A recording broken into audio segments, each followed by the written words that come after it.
What up, though, Detroit? You're here with the founder of Detroit, Umelo, who is the main host of the DevOps Detroit podcast. And we are ecstatic and excited to have a very special guest.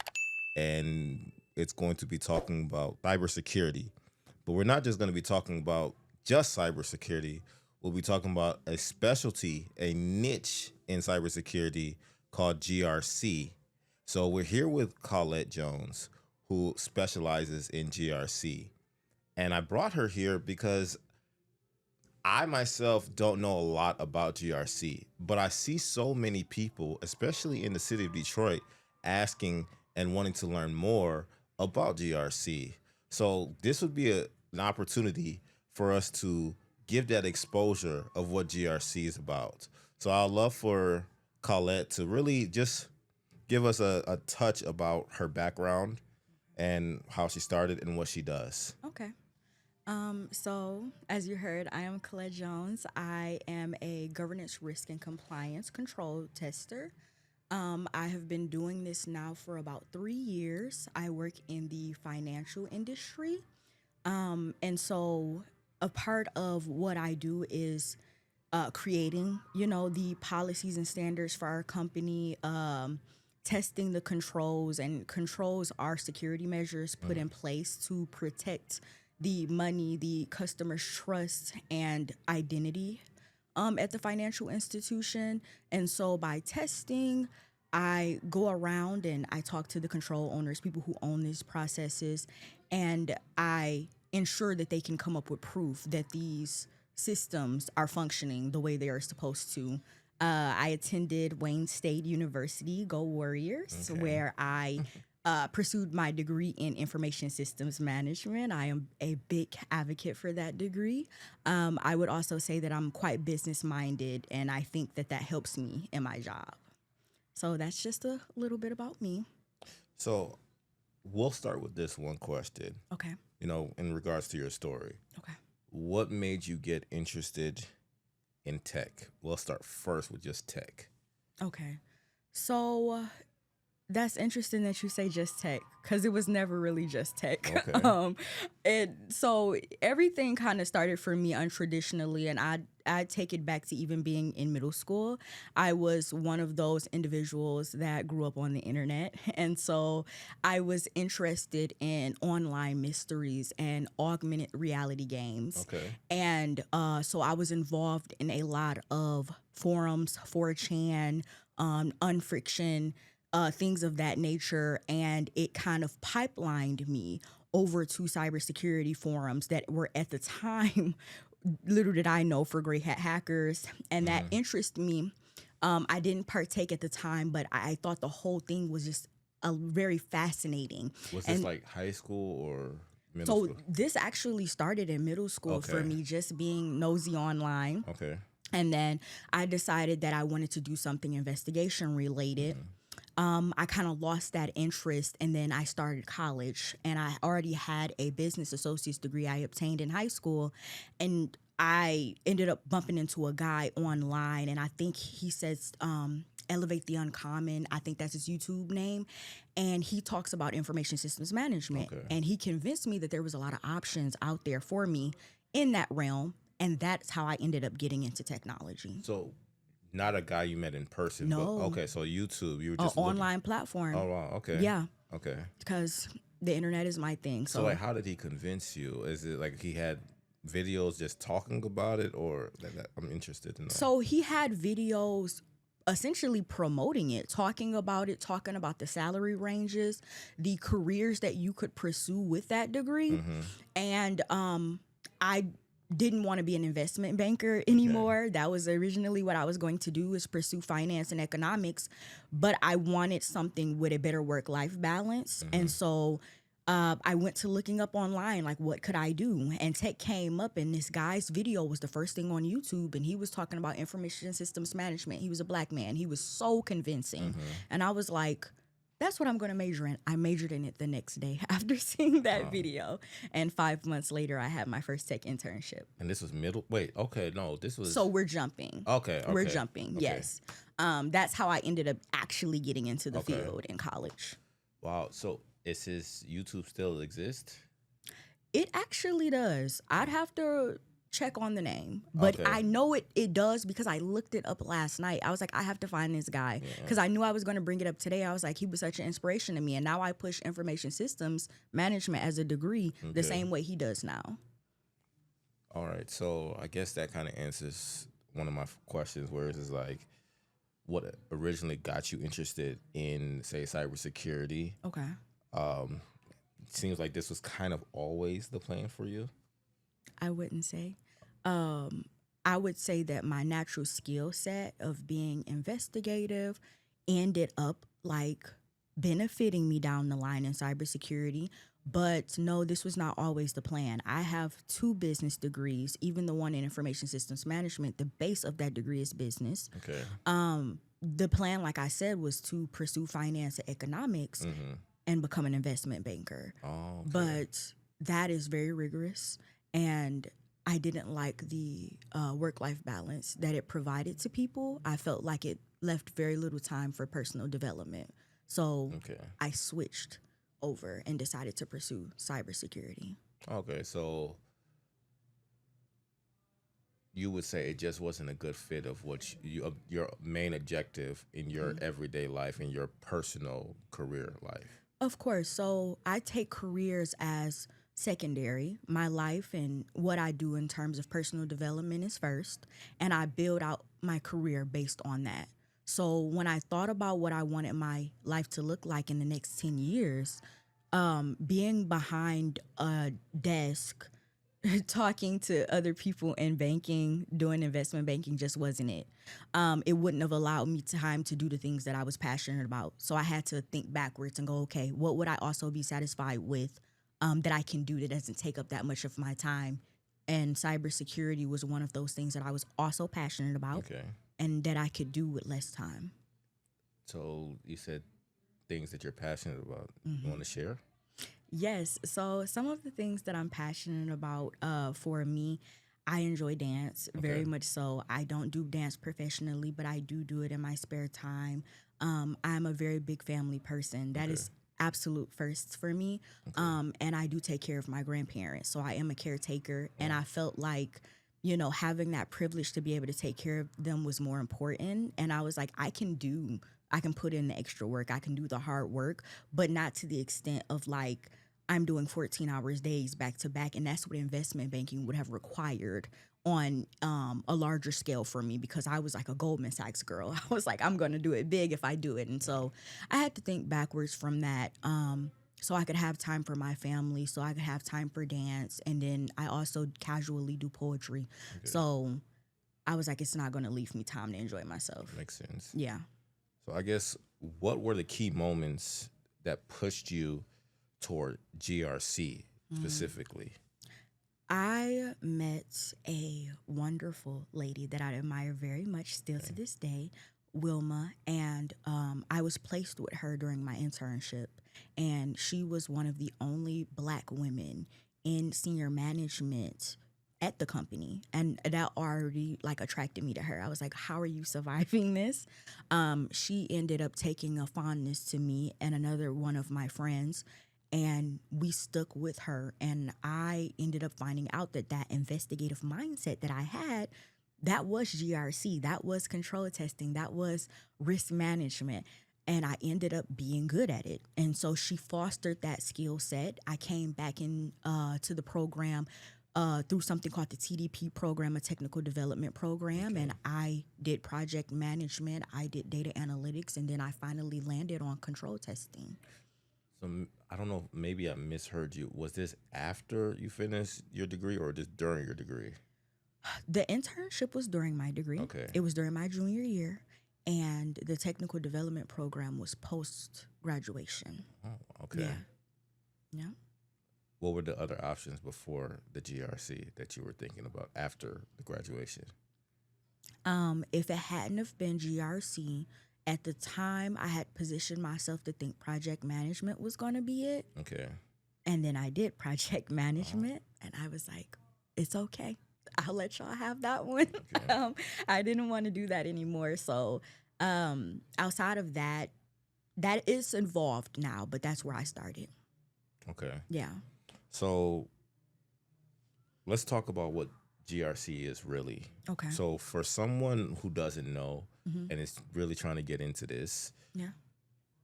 um, for the first time, I would say what is, and when we say GRC, it's government risk and compliance, correct? Yes. So what is it?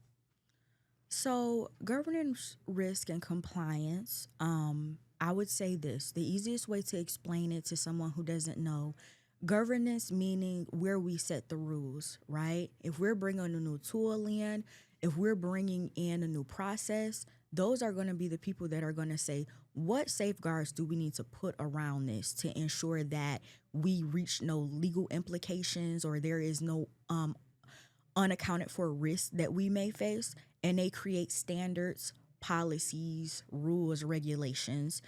These are also the people that tend to work with compliance to ensure that we're compliant with like federal regulations. You have risk management, which is another component. Those are the people that sit back and go, okay, what could go wrong, right? How do we mitigate it if it goes wrong? How bad is it? What's the likelihood? They also present to senior leadership and go, okay, well, these are the things that can happen, and this is what we should do if it does. Okay. And then you have compliance. Those are the people that are going to ensure that everything that we just built is being enforced. So those standards and those rules that governance set, compliance goes, okay, who's following the rules? How are we following them? Are we going to get in legal trouble? So that's anything like GLBA, SOX, etc. And so that is GRC, and within that is a whole bunch of other roles to help those functions. Cool. Yeah. So what does a typical day look like for you in your role as GRC? You don't have to say the company. Just, Of course. Yeah.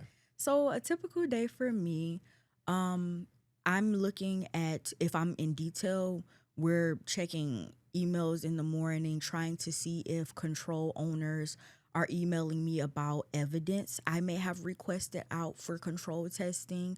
I may have audits that I'm going over, so that we can check and see. Sometimes there are issues where something may have not worked right and we get an audit finding opened on us.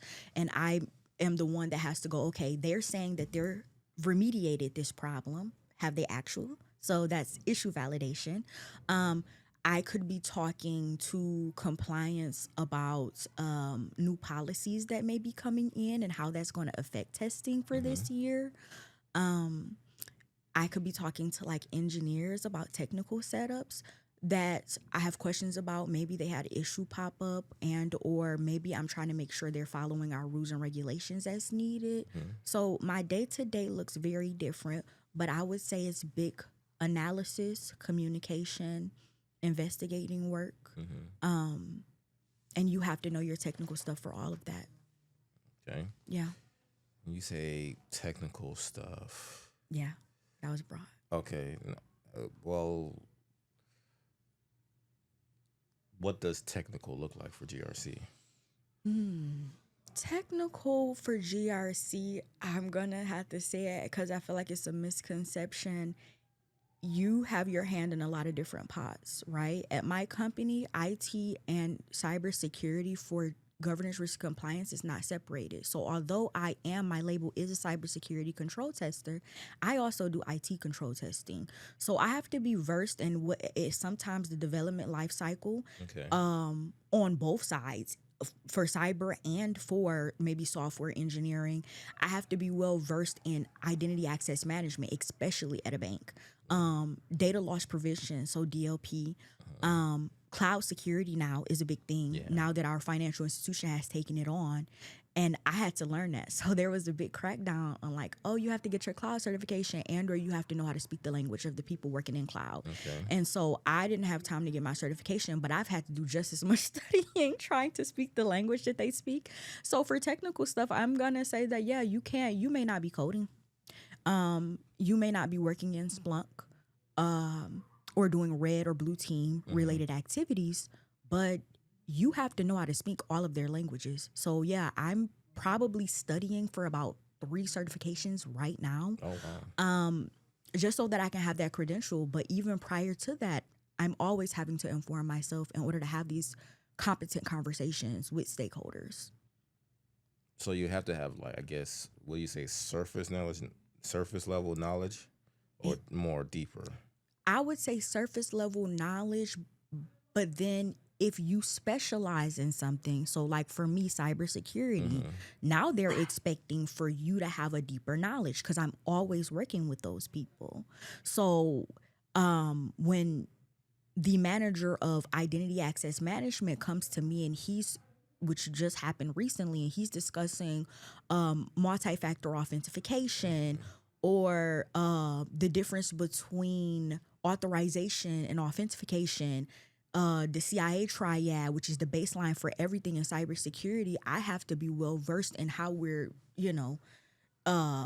traversing those conversations. Not to mention, they're bringing new products in every day. So, like, what am I to not know what Splunk is? What am I not to know what Sumo Logic is when I'm the person that's going to be like, okay, I'm going to test these controls. How am I going to test these controls if I know not know what I'm talking about? So, yeah, your surface level knowledge can go to the need of deep knowledge quickly. Okay. So I can't say it's just surface level knowledge. It's surface level knowledge until you need deeper knowledge on it.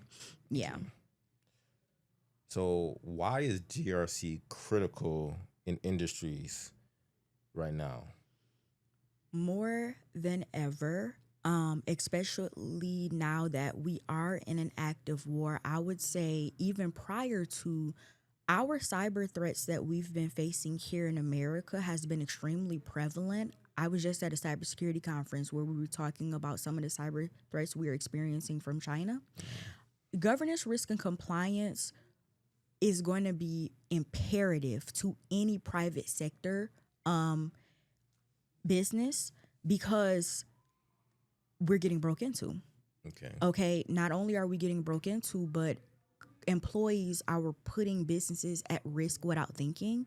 And with the rise of AI, it's going to be imperative that these companies have rules that they know to follow, that everyone knows to follow, right? Governance around AI, knowing how to mitigate the risks that we will face. It's not a if, it's a will, and when. And then making sure that we are compliant with regulations that the government is putting in place to keep us safe. So it is imperative that we have this. It's not a question on whether your company has GRC. It's what your company is doing With GRC. that GRC. They're going to have it. It might be one person, but it's going to be there. Yeah. And you know what's funny?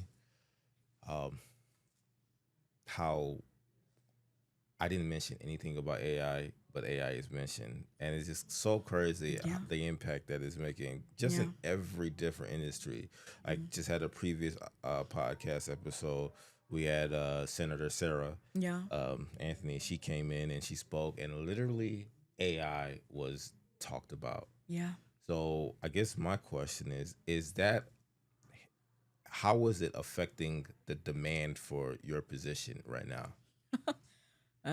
Quite a bit. So at most companies right now, what they're doing, instead of like restructuring their whole GRC team, they're appointing smaller teams or in some companies I've heard even just a person to be what they call their AI governance specialist. And that person's job as of right now is to go learn as much as they can about AI so that they can start putting those rules and regulations in place. Some of the older institutions are being more careful with how quickly they're implementing them. Because, like, I won't speak to the financial institution I work for, but I do work for a financial institution, and we just started being able to use AI within our company. And that is still under strict regulation of what you can do with it. And I was surprised they let us do it then because we just don't have the rules set up for that yet, right? The ins and outs of like, how can this go bad? How am I going to estimate risk if I'm not sure all that somebody can do with this tool, right? It's been a big thing, but it's made the demand for my role go up quite a bit in regards to there's a lot of AI specific roles popping up in GRC right now. Man, so you guys are like the what's in demand now, huh?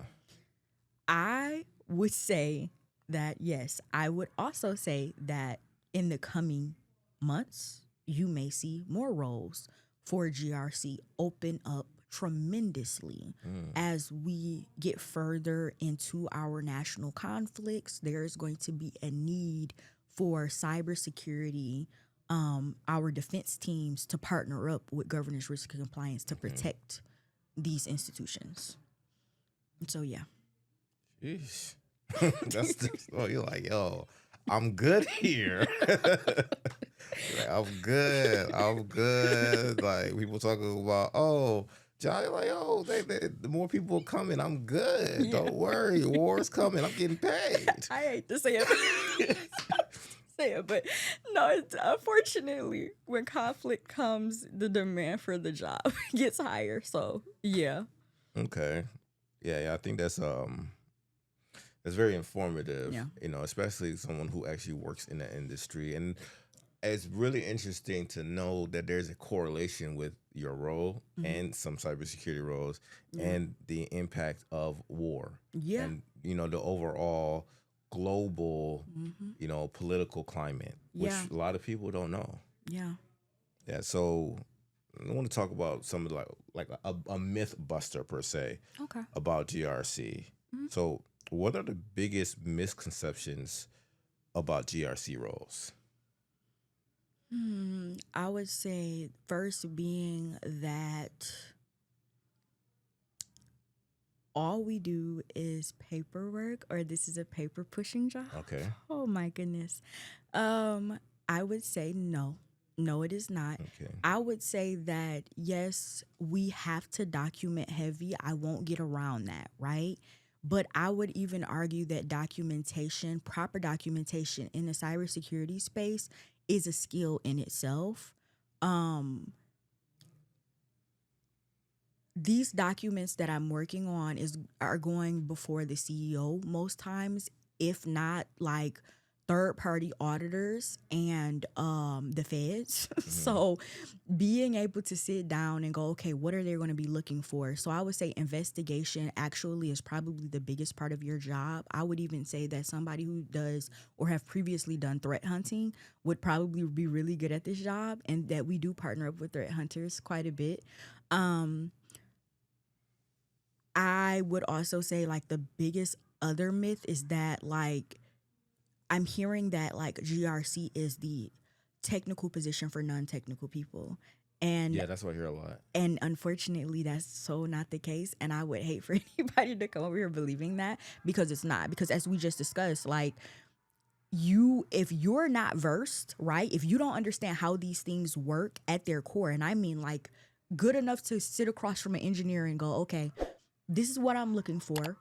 This is why I'm looking for it, right? And they're explaining things to you. If you can't keep up, then what did you just have that conversation for, right? Most of our like in the weeds engineers don't know how to come beyond the weeds. So if you don't know how to speak with them, you're going to have a problem. Just what does in the weeds engineer, please? In the weeds, a term that we love to use where I am currently working, means that you're in the depth of the technical work, Okay. right? That's infrastructure. That could be a lot of coding and engineering. And oftentimes, the people that are working out those little things, they're so technical, they're so in the grit of it that when they talk to you, that's where they're talking to you from, right? They don't know how to simplify that in a way for someone who's not working on it to understand. So if you're not down there with them, you've just had a useless conversation. And that's not feasible. When I'm doing an audit, I have to know what I'm talking about. Okay. So I would say, no, this is not a job for the non-technical kind, especially in the industry that I'm doing it. You're gonna need your stuff. I would even say like it's even more imperative for you to have your certification stacked up, because you're working on so many different things. Okay. So what do people completely misunderstand about risk and compliance? What do they completely misunderstand? I would say the difficulty it takes to get in. And the only reason I say that is because when I was first learning about this role, people were making it seem like, oh yeah, well you can just go to governance risk and Yeah. compliance if you don't uh, get to be a cyber analyst. And I'm like, no, the barrier to entry unfortunately is higher than I would even like it to be, because most of these roles are going to start off like senior level, especially in control testing, that arena of GRC. GRC is a umbrella term for a lot of different roles. And so you might be able to do a lower level role, and I can't even think of one right now, especially as things get more critical. Most of those roles are going to probably transition due to AI into advisory roles. So they're going to be expecting people that already have the experience. So that's another thing that I'm predicting, which is expect, after talking to a bunch of cyber leaders at this past conference, expect for these roles to go from manual to automated very fast. It's currently happening. So our jobs will be to advise rather than to be doing manual testing, which is really going to make it a senior level role rather than an entry level role, unfortunately. Yeah. Man, that's pretty intense. So, as you're talking about it not being just non-technical, the Mythbuster, I like to talk more about the skills needed for this. So, what are some of the core skills that you actually are using day to day? Say from the technical versus the non-technical, and you can start with the technical and then go to the non-technical. Technical skills that you're going to need, I would say your cybersecurity fundamentals. So whether that be Security Plus for you, right? I would argue that Security Plus. And if you feel like you're not ready for Security Plus, then back down a step and get your A plus certification, because you're gonna need those cybersecurity fundamentals if you're gonna start off in cybersecurity GRC. A plus. What is A plus? Com- So some people might not know. I know, but just some people know. Okay. CompTIA A plus certification is a beginner information technology certification that you can get that's going to teach you your very basic fundamentals to networking. And when I say very basic, I mean it only touches on it in like a section or two. It's going to teach you your very basic laptop and hardware fundamentals, which is not needed as much, but I think it's cool to know. And it's going to give you just a small bit of security, right? It's going to give you that first layer of like, oh, I'm not as confused. The CompTIA series also goes after that, Network Plus and then Security Plus, which are two other certifications that are going to give you your fundamentals and networking, which is going to be important for cybersecurity, especially if you plan to take on more technical roles. And then Security Plus, which is going to give you your security fundamentals. The reason I could jump to Security Plus, which I'm taking that in July, thank goodness, is because I've already worked in the field for a couple of years before actually going ahead and getting it. So I didn't have to really take the Network Plus and the A Plus to take that certification. I would say outside of needing your security fundamentals, I would also argue that if there are products that your company is using, so if your company is using cloud, you're going to go ahead and get that cloud practitioner. They push for us to have that because it's going to teach you to speak the language. And then for me, I took a couple of Microsoft certifications and such, but it's going to be dependent on what field you want to go in. Because like healthcare, I would be having a completely different conversation with you on what skills you're going to need for HIPAA and so forth. But for cybersecurity in the financial institution, I would say get that Security Plus. Depending on whether your bank uses cloud or not, you may need to go ahead and get that.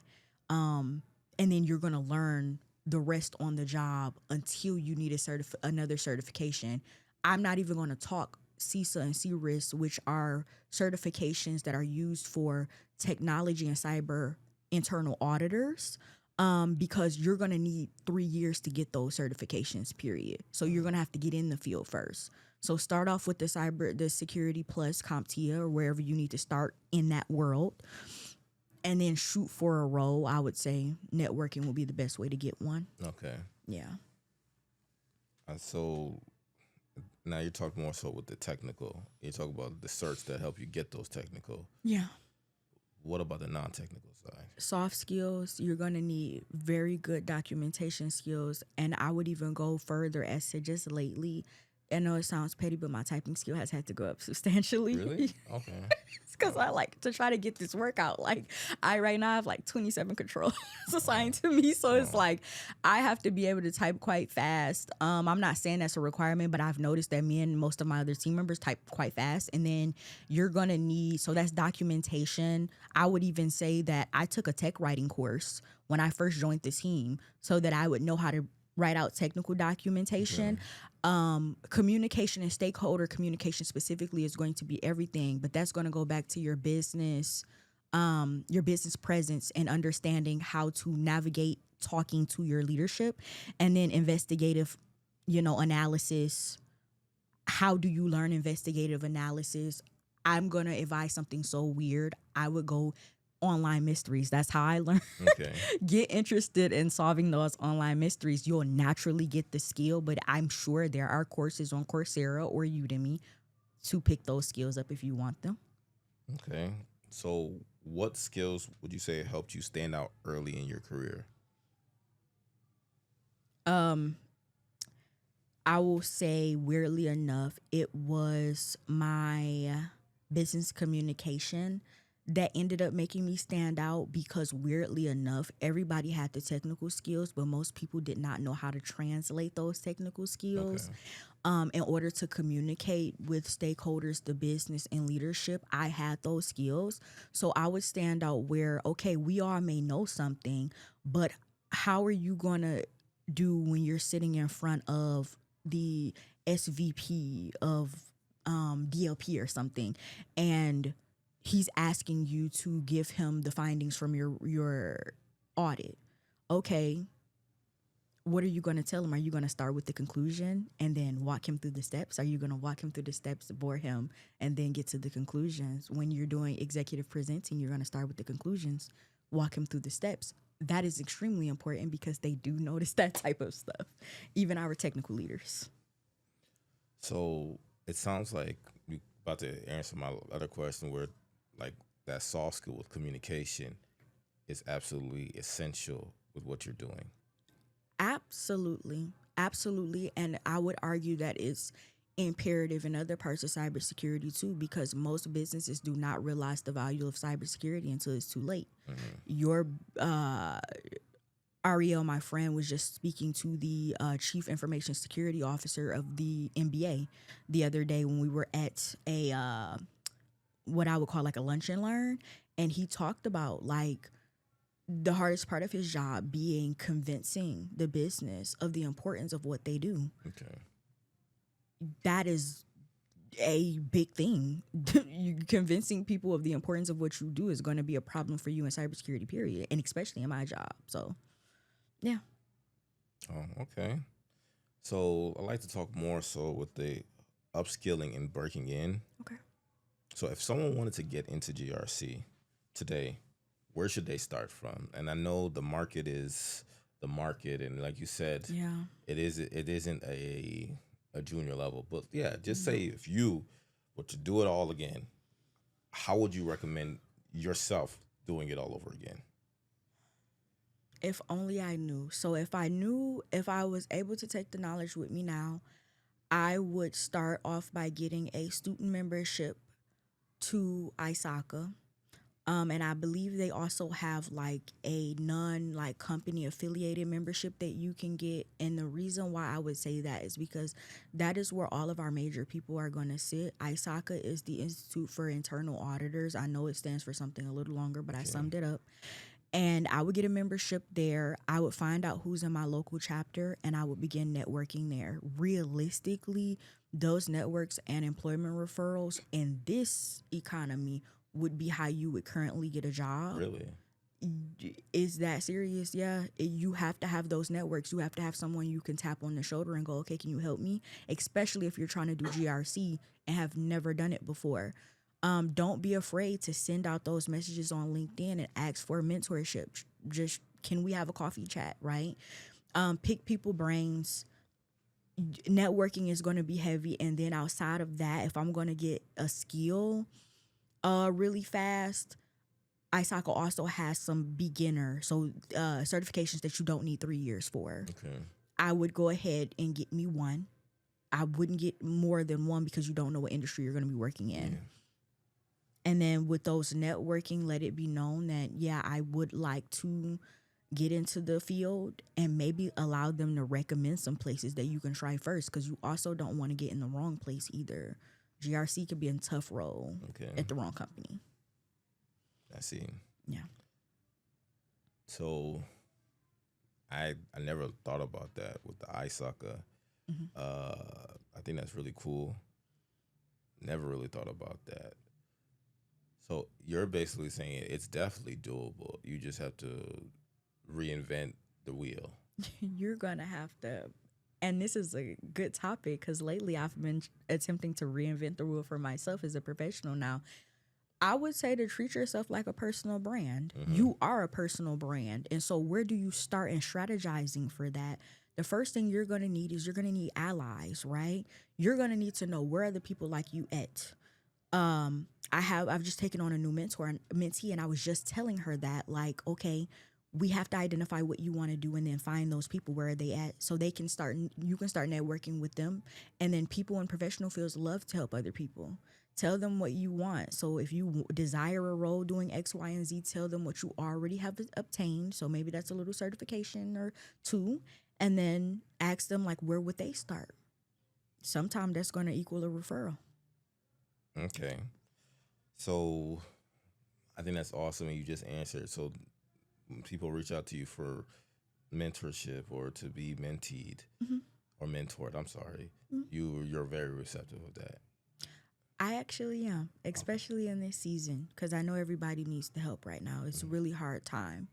I actually got my recent mentee from a program at Wayne State called the MPrep program, Okay. and they had helped me land my first job. Okay. So I'm always looking to reach back and help other people get to where they want to be, because I feel like it's imperative over here in this field to utilize networking.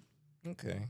So just curious, real quick, when it comes to certifications and career growth, I know you talked about 3 different certifications you're getting to, but are certifications important in GRC? You're going to find it that a lot of GRC people work their way up through the company and got to where they are. I love those types of people. They always are very informative. But I will say this, if you're trying to break straight in, certifications are non-negotiable. Most of these roles are going to say they require the C-Risk and the CISA, and I'll tell you this, you can sit those exams before that 3-year mark. You just won't have the certification, but you'll be able to market yourself as somebody who's passed the exam, and that makes a ginormous difference. You can even put that on LinkedIn. That is a tip. People Okay. do that, like, oh, CISA passed or C-Risk passed. Yeah. And those are going to be your 2 major ones to get into this field. And if you happen to have Security Plus and you're angling toward cybersecurity, that's just going to make you even more marketable. Yes, certifications are going to be important if you don't plan on staying in one place. You might get lucky and get into a company, but do you want to stay there forever, or do you want to expand? If you plan to expand, then certifications are going to be needed. Okay. So you answered the others, but could you, I guess, reiterate what certs you recommend? I know you said Comp TIA Yes. Plus. What other certs were there? Like, just name like 2, 3, 4. Say a beginner level who's trying to get in. Beginner level, I would say we discussed the CompTIA. I would say even at the beginner level, I would shoot for that C-Risk certification. I wouldn't recommend the CISA automatically because that's one is a little bit more intense. But that C-Risk from ISACA, and I would also recommend, depending on what company you're going into, maybe like the intro to cloud practitioner certification. Okay. But that's going to be dependent on what company you go to, because that may not even be useful. Okay. Yeah. Yeah, that's awesome. So just touch real quick, How do you do it? Like, because I know you're talking about with the studying for the 3 certs that you're doing, and then you're doing your 9 to 5, and then you're mentoring other people, and then you have your hobbies and passions. So, like, how are you doing all this? I need a personal assistant. Well, no. Time management. I write everything down. If it doesn't go in the calendar, it does not happen. And then if it isn't in my reminders for that day, it's probably going to slip through the cracks. And then very direct communication with everyone I'm dealing with. If I'm having a busier day, I'll even go as far as to like shoot a message into my friend group chat and our family group chat and be like, hey, you all, I'm heads down all day. I got to get X, Y, and Z done. And then in terms of accountability, for me, I actually do have ADHD, so I have to work in sprints. I work in usually 25 to 30-minute sprints, and that could be all day for me. I do that too. Because I feel like information doesn't retain beyond that anyways. I'm like, I'm not going to be able to stay focused on anything beyond 30 minutes. So I make my meetings 30 minutes. I study in 30-minute sessions if I can make my meetings in 30 minutes because sometimes that's not up to me. But those time blocks are going to be like instrumental because I know Justice does this too. He like will block off his time on his calendar when he wants to work. But I think that I was doing that before because in corporate, seriously, if you're doing other stuff outside of that, that's the only way to get stuff done is to block the time off and be intentional about doing it. Yeah. So I think that's awesome. yeah. So as far as like future goals for yourself, do you see yourself staying in GRC long term? I have a plan. So my mission in terms of cybersecurity, because I do have a mission for myself, is to reposition and or increase security and risk posture by utilizing threat intelligence. So I have a few more years in GRC before I plan to actually pivot into doing threat intelligence. Okay. I feel like with everything that's going on in the country right now, those roles will come in demand. And I was just speaking to an FBI recruiter and we were talking about it. And I was like, yeah, I think I want to do that. And then once I maybe get closer to like retirement or something, swing back and round it back off into GRC. So I do have a little plan. Okay. Yeah. Okay, I think that's really awesome. So what excites you most about your plan? The industries I'm gonna get to work in. Banking was very fun for me. I love the regulated space. I'm a very follow the rules type of person. So having that structure was paramount to learning how to do my job well. And then the next industry that I hope to go into, we're gonna see, is governmental work. Okay. Either working with the FBI or one of those 3-letter agencies, and then rounding it back off maybe into healthcare. So those are my 3 heavy hitters in terms of industry, and I'm looking forward to those the most because I'm going to learn different stuff. Okay. Yeah. I think that's awesome. So are there junior level positions when it comes to GRC? Somewhere, I'm sure. Oh wow. Okay. I'm sure. I'm sure there are. Maybe not in this market right now. Maybe that's what's going on. But I'm 100% sure that there are.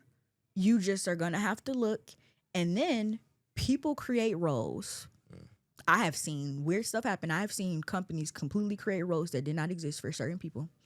I just seen a bank do it not too long ago for like a whole group of people. So I would say that we may be transitioning into more advisory roles, but they may open up junior level roles that are different. And I believe at one point there probably were junior level roles. I didn't see them coming in.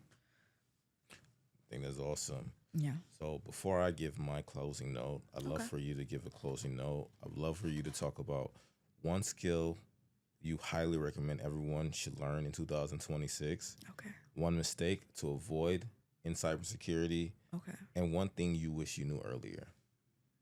Okay, so one skill that I feel like everyone should take away, and I didn't mention it today, but data analytics is imperative, and I don't care what your job is, you need to know how to report.